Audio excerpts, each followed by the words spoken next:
What advice would you give to to a convert, maybe who's just recently converted? Because I get the sense that there's a lot of converts on YouTube.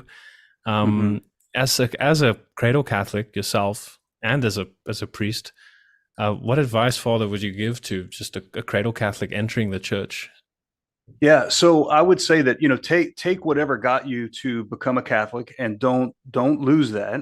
So Mm. often that would be, for example, the apologetics, that all the arguments and all that. So don't lose that, but then venture out into some of those areas that the apologetics websites and everything are going to be less likely to get involved in, like develop a devotion of the Sacred Heart of Jesus, right? Mm. Develop a devotion to this conceiving of your relationship with God as this constant offering of Jesus saying, "Here, take my heart and put it in your chest." Right? Take my heart and put it in your chest, so that you and I can be united. Right?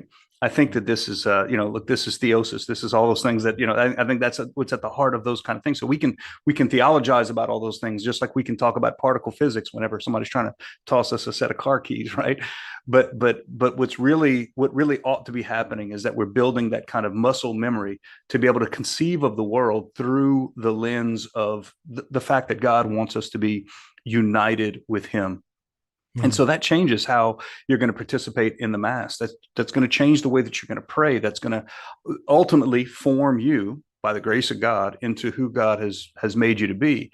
And all of the things that get people to convert in the first place have their place. Don't let them go, but venture out into the depths of what we're really doing here. And I think that would be my advice to any Catholic, any convert.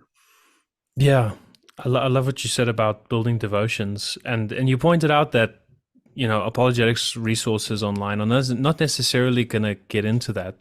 They can only take you so far. At a certain point, Mm-hmm. it's going to be 10 o'clock at night. It's going to be quiet outside. You're going to hear the buzzing of insects, and your family's going to be asleep, and you're going to be alone in the living room on your cell phone, and you Mm-hmm. have a choice. What am I going to do now? And you could read another apologetics article, or you could switch off your phone, be Mm-hmm. silent, and just meditate or pray on the Lord. Right. And it's like Right. those Right. moments, no amount of YouTube videos. I would go so far as to say that 50 hours of watching YouTube videos isn't going to give you uh, the same benefit as just that being willing to open your heart to the Lord in a moment of silence with Him. There's Mm-hmm. it's and I don't think we want to put the two against each other. So it's not like I want to Mm-hmm. put That's right. studying, intellectual understanding is, I think, very important. And for a lot of us, if we're so inclined, that's how we deepen our faith. Right. Um, but at the same time, I think you want to go out of your comfort zone, and I think you want to do something that's not what you're used to. And I think you can find a lot of Right. benefit. Uh, Right.